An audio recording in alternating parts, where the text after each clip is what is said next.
here we are in the little town called Andahuaylias. This is where the Huayqui skeleton is located, and we're being given permission to do extraction of some powder in order to do DNA testing of this fascinating specimen.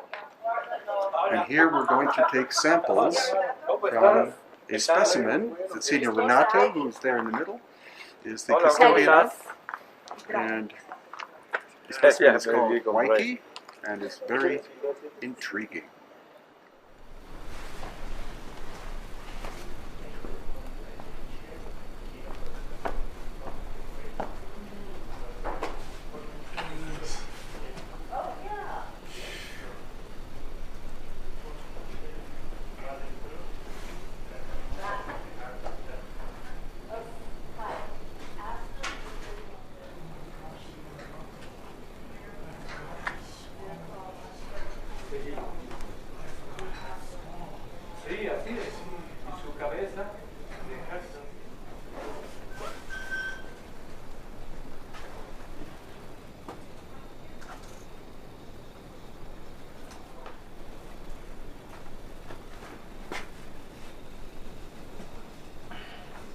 Si lo ayuda a sacar esta visita grande. Claro. ¿Cierto? Si no, la grande saca la Después damos tiempo para las joyas, ¿ya? No te preocupes, no te me preocupes. Peggy? Yes. When we're done with this, we go and see the jewelry. Voy a guardarlo, señor Renato, Ya, hasta sí, que me digas. Sí. Ya, para que estén libres. Pero lo voy a... Si no, yo voy a sacar eso que me dice nomás. Ya. ¿Nuestra coquita? Is that ¿De coca leaf? cocoa leaf? And you put that inside? Here in Andahuaylias, and we're at a place, a little museum, Senor Renato's museum. You'll meet him in just a few minutes. Senor Rado is the man who discovered this artifact, which is called Huayqui. And our tour guide in 2013, when the first time we came down here, Brian Forrester, showed us this, and we were all just completely blown away. You can see some of this in Watcher 6. But the reason why we're here again is to revisit this incredibly enigmatic artifact. What is it? And we're here to look at some of the morphology of it, the way it's constructed, because we know now that many of the Paraca skulls, the foramen magnum is pushed all the way back to the occipital plate. That being said, we've never seen where the spinal column goes into the skull for Huayqui. We're here to do that, and we're very excited by that. Also looking for maybe other morphological differences that would set Huayqui apart. Is this just a genetic anomaly? Just something that we can dismiss, it's a freak of nature, a one-off, or is an outside agency somehow manipulating the human gene pool for ends that we're really not sure of?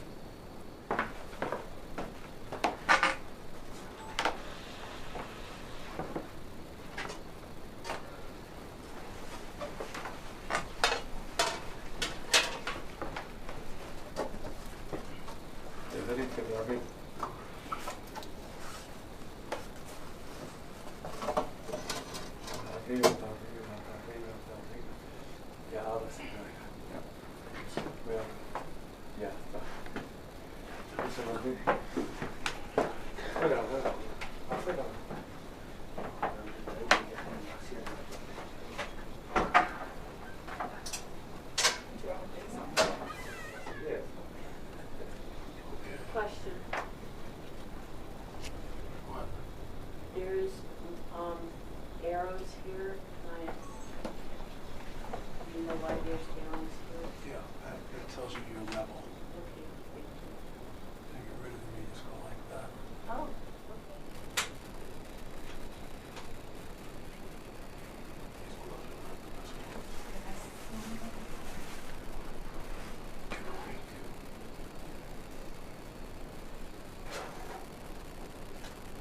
Okay, so how do you tell it to wake up? Don't just work the camera right now. I'll work the audio.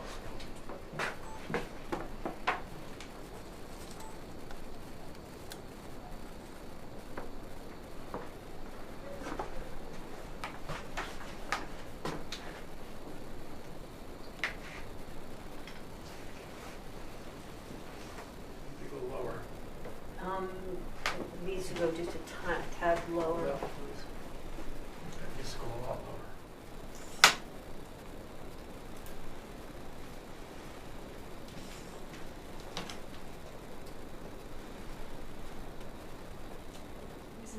soft tissue.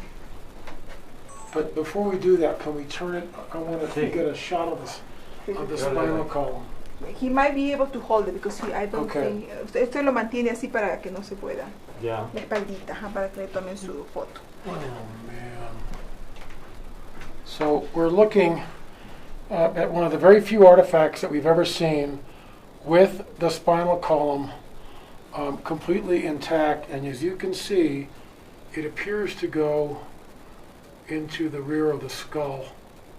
Of course, an X-ray is really the only way we're going to be able to tell what it is we're looking at, and also how many vertebrae, if there are extra vertebrae, where there's too much skin on the area here to really ascertain and count the vertebra.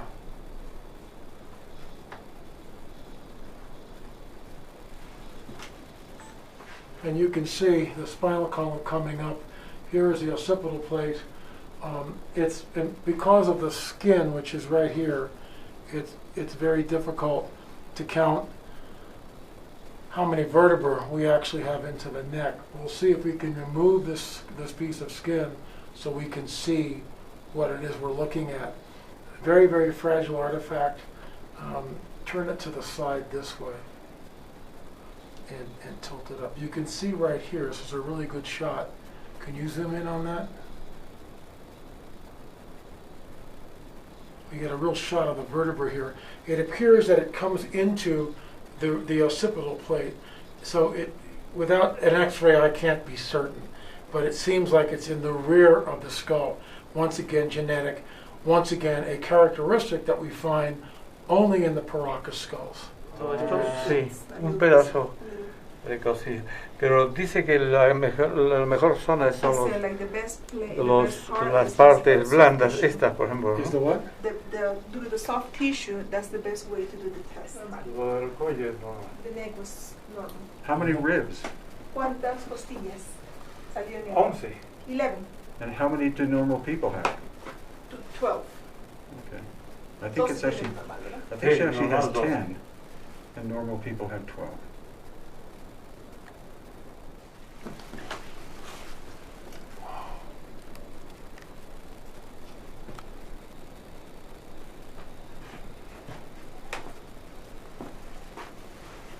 Here was Senor Rado, who actually was the person who discovered this artifact called Huayqui. And I'm going to ask him some questions. Senor Rado, where did you discover this? How did you discover this? ¿Dónde lo descubrió, señor Renato, y cómo lo descubrió?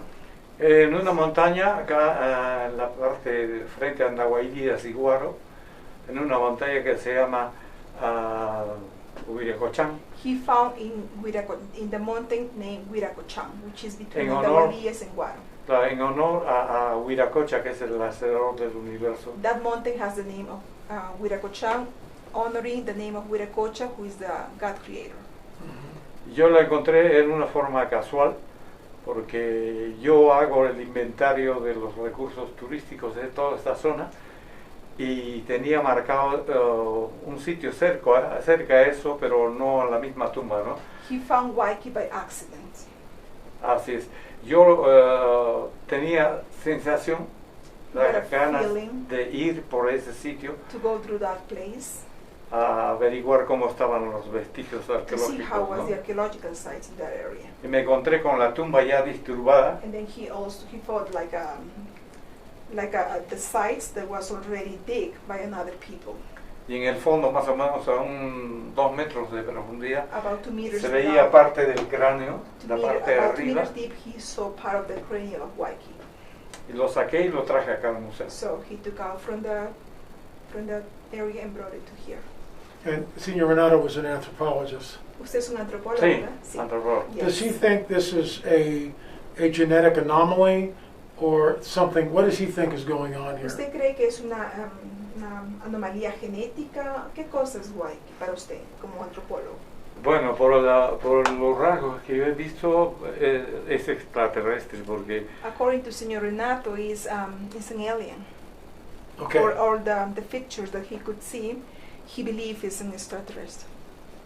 y parece que es mujer y que ha sido engendrada por un individuo de la Tierra, por eso que ha muerto al abortar, que el feto está ahí, ¿no? He believed was from somebody who was human from the earth and somebody from another place. Does he think that the DNA that was taken from two different teams, a British team and a Russian team, do we know anything about that? Los rusos y los ingleses que hicieron los exámenes, ¿obtuvieron algún resultado? ¿Se lo hicieron saber el resultado que tuvieron? Me dijeron que me iba a traer los resultados, no trajeron, pero me llamaron de Inglaterra y me dijeron que tenemos sus resultados, pero le va de $3,000 y me querían cobrar a mí. Así que yo no tenía. Well, the English people, the English group that came here and took the sample from here, they called him and told him we had the results, but you have to pay us $3,000 for this. Wow. So he never got any results, neither the Russian nor the English people.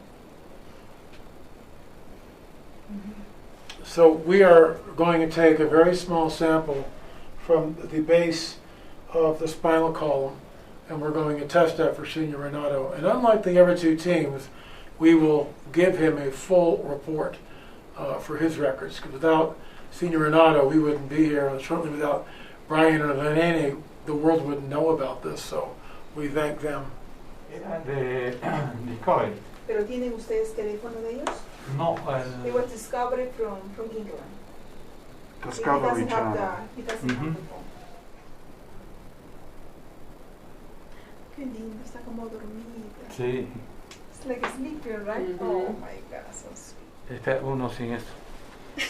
Para que me reconozca. Señor Renato.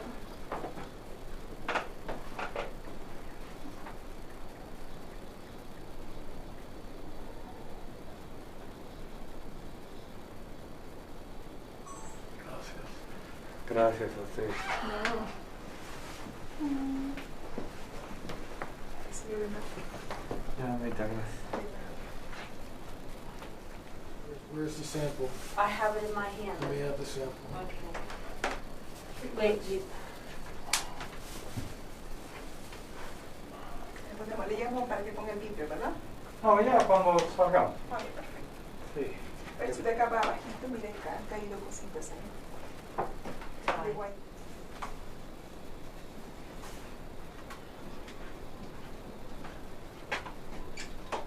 Estoy acá tengo el vidrio. Senor Rado is the legal caretaker of this artifact, and therefore we received his permission in order to be able to examine the Huayqui skeleton, and as far as we know, that is all we required. We did not need to go through the actual Ministry of Culture of Peru to do what this video shows.